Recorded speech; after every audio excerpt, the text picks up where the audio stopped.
The Harriers keep watch for 40 long minutes. Then, out of the corner of his eye, Morgan spots trouble. To my absolute horror, saw about half a mile to the east a line of 4 aircraft, obviously running into attack. The only imperative now was to try and shoot down those aircraft. Morgan has just seconds to react. Years of training allow muscle memory to kick in fast. Locked the missile onto him. The missile locked straight away, fired it immediately, and it came off my port wing and went straight up the guy's jet pipe and just vaporized the aircraft. That's 1 Skyhawk down, but there's 3 more to go. As I rolled the aircraft back upright again after the first missile shot, I was pointing directly at him.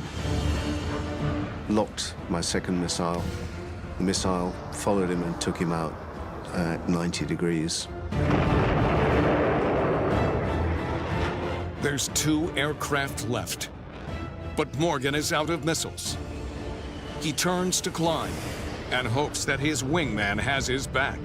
I looked back over my shoulder in the climb and saw my wingman fire a missile. A few seconds later, there was a massive explosion as it hit the Skyhawk.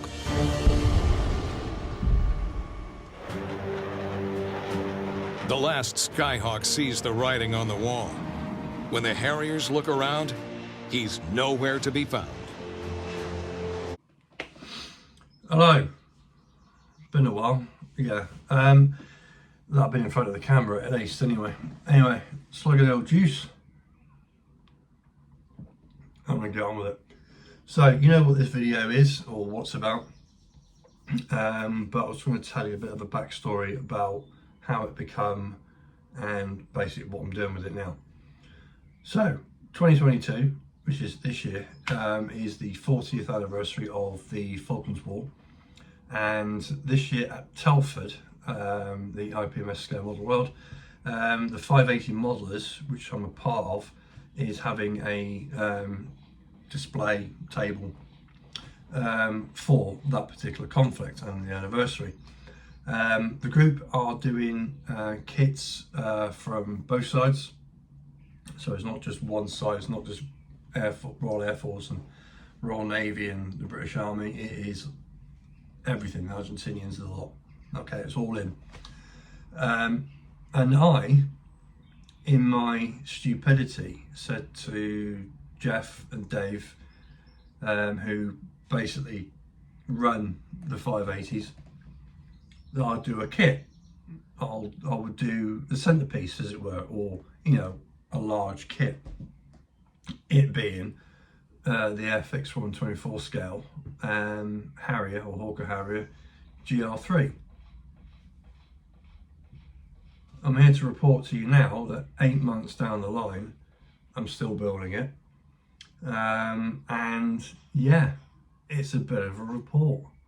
So, yeah, let's turn the camera around.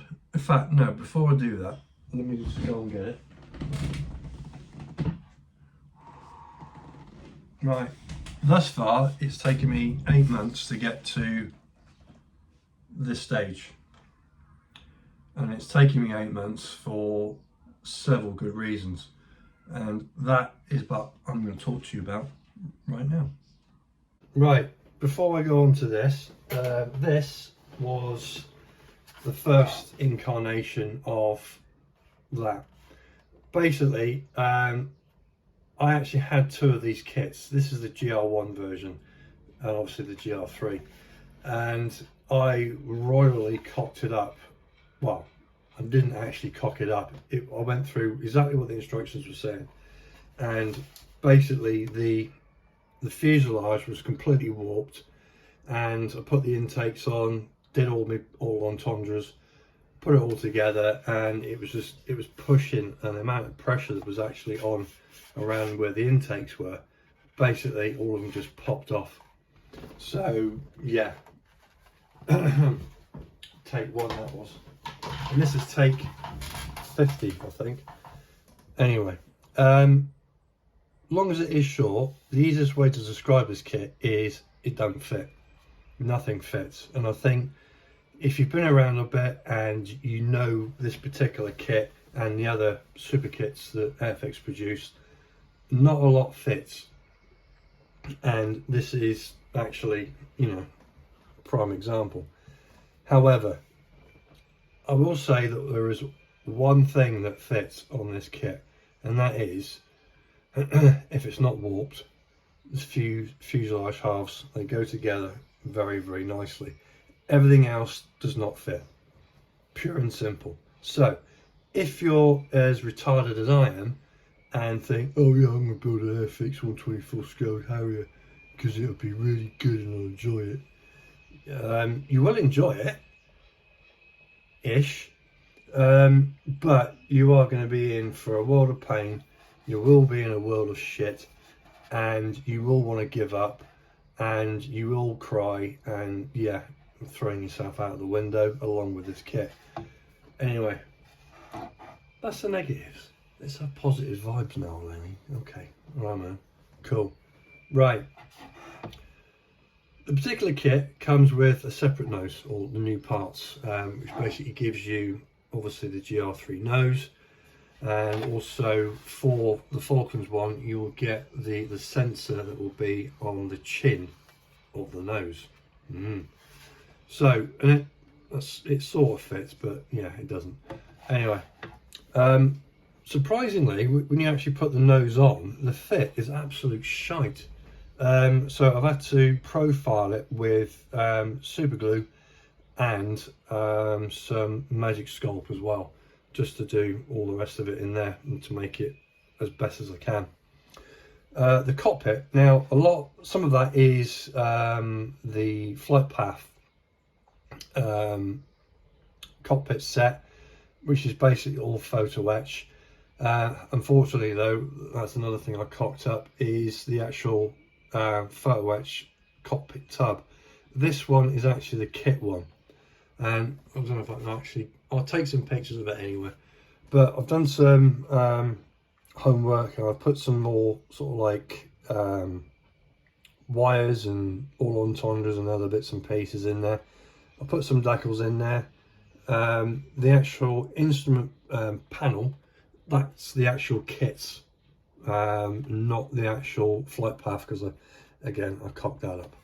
Anyway, I will be putting some more details in the cockpit, and hopefully I will have the actual ejector seat, which again is photo etch, in there and not having to use the kit part. So yeah, so that's the cockpit. The air intakes, holy shit. What I did is, on the first kit, I glued these on before I put the actual fuselage halves together. That's what the instructions say, so I did it. This time I glued the fuselage halves together, got them sorted out, and actually put them on afterwards. The fit is absolutely exceptionally shit, and you will spend a lot of time just getting these actually flush. And what I did with the intake doors is basically I cut those out, sanded them smooth and all that kind of business. And the flight path does give you obviously the photo etch to actually put it in there, but again I cocked that up, and in the end I just used plastic card on both sides. Engine, there is no engine inside because that fouls up the fit as well, believe it or not. Right, this top part here, which covers the engine, again it has been put on, glued on. The fit wasn't bad, but it was bad enough, so what I had to do is basically put around magic sculpt again and basically sand it down and actually profile it to the actual fuselage shafts itself. Open up these holes here, basically I believe they're just vents for the actual engine, and then you get your main part or back part of the spine, which is basically there. Again, it wasn't bad, I think all I needed to do was actually just fill all these parts down here with triple P, which is plastic putty, perfect plastic putty, that's it. Jesus. So that wasn't too bad.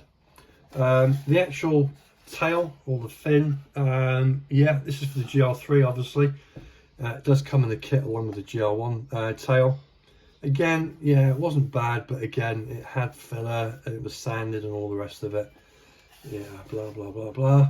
The wings, yeah, the fit wasn't bad. No, it wasn't, it was shit. But once they were on and they were, you know, sanded and profiled and all that kind of stuff, it wasn't too bad. The actual putting the wings onto the main fuselage, none alive. Huge gaps here, here, here, and here. All down there and all down there. But thankfully, these weren't that bad, but they were bad enough.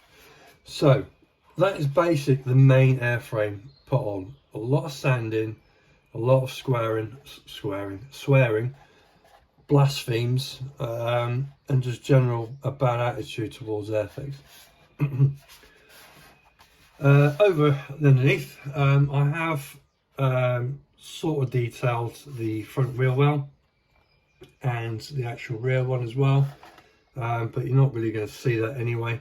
The Aiden guns, which are here, yeah, they weren't bad, but again, it was filler and sanding off, and that was it.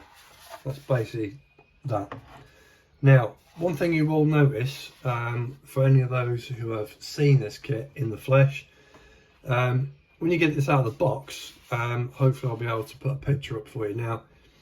The surface detail of this kit, although recessed, does look like a 17-year-old's face. It does.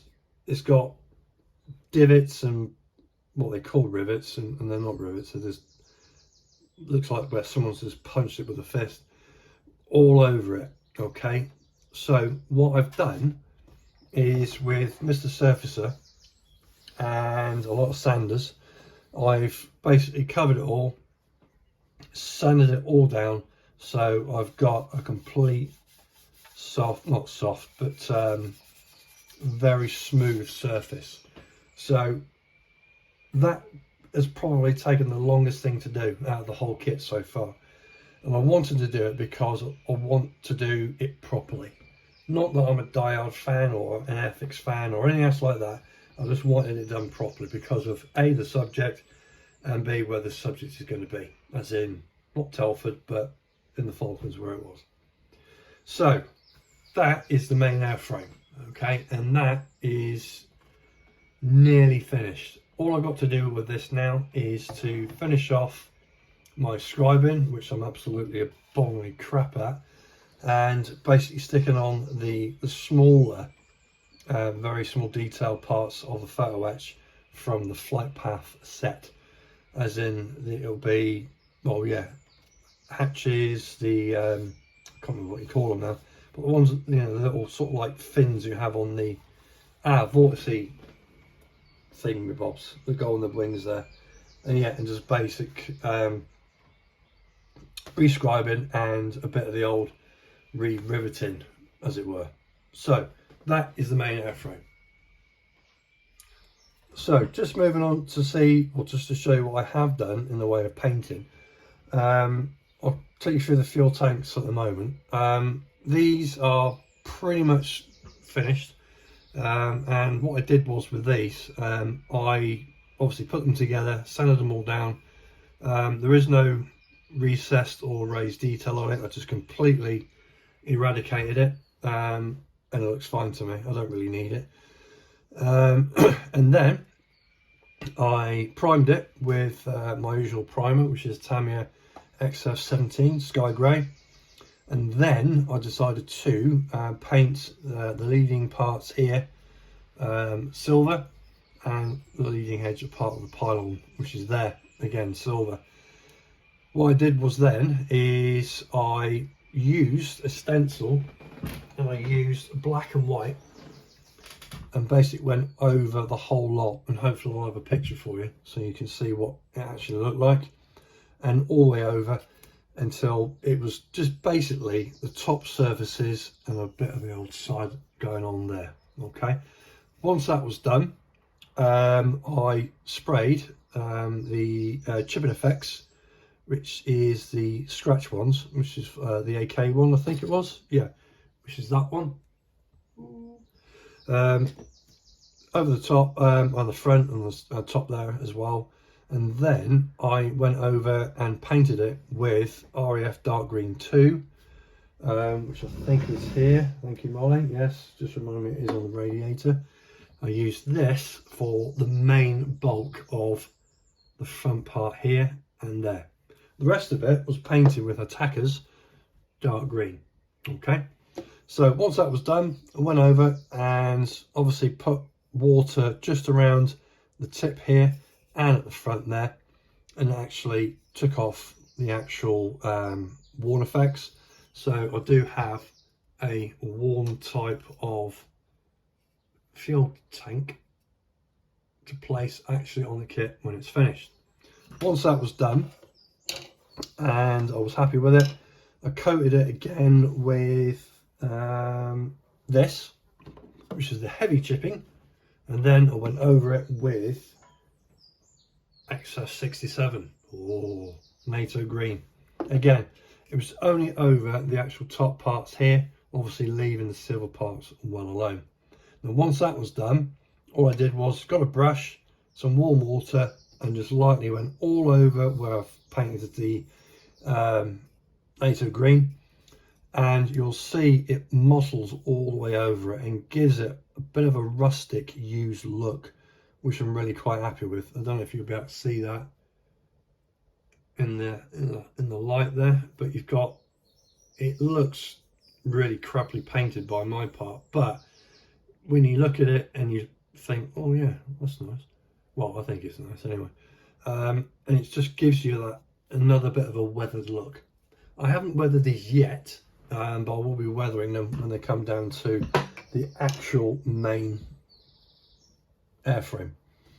The AIM-9s, these are the lemurs, which we managed to borrow off the Yanks. This is the main pole of it there, that is resin. You've got the flight path fins. I did have the flight path frontal fins there, which weren't really good, so I have made those out of plastic card and just shaped them to how I see fit. And also I've done the pylons for those, and they just need decaling and again weathering when we actually come down to the main kit. Again, these were painted exactly the same as the actual fuel tanks themselves. So that's generally where I'm about at the moment, and hopefully within the next week or two I should be able to give you a bit more info and onto the actual painting stages and some stencils which are coming to me, which I'll tell you on the next video. Okay, so there you go. Some of you might think or might comment or do whatever and say, Lenny, why didn't you show us how you did it and how you built it and all the rest of it? Well, if I had, it would have been 3, 4, possibly, well, I think it's 5 videos of me sticking plastic together which didn't fit, filling it, sanding it, and on and on and on. That's all it would have been. This, I mean, I've got my kits that are up here on the wall. They are absolutely covered in dust, and that's purely from doing this kit, and they're going to remain covered in dust until I've actually finished it, because it's pointless, because everything that I do build wise will consist of gluing, filling and sanding, and that's all it's going to be. But you know, it's not all been bad, but I mean, it's a lot of the kit is dire, but I have enjoyed it to a point. but also you get like a lot of inspiration from it as well, as in when you sort of like having a crap day with it, you just sort of like sit back and you just look at it and think, well, it's going to be a Harrier at the end of the day. And for what it's going to be about, you know, it's the Falklands 40th anniversary, and it's going to be iconic. Well, it is iconic. So yeah, that's basically the nooks of it and the cracks. Don't say cracks. Anyway, like I said, I'm getting some stencils for the kit as well, which I'll go through with you well, when they arrive, and we'll actually start doing the actual main painting scheme. And I will take you through everything, or what I will be doing, as in, don't need to prime it because it's already primed, but it will be obviously the camouflage, you know, the mottling and all that kind of business. Anyway, that's enough about that.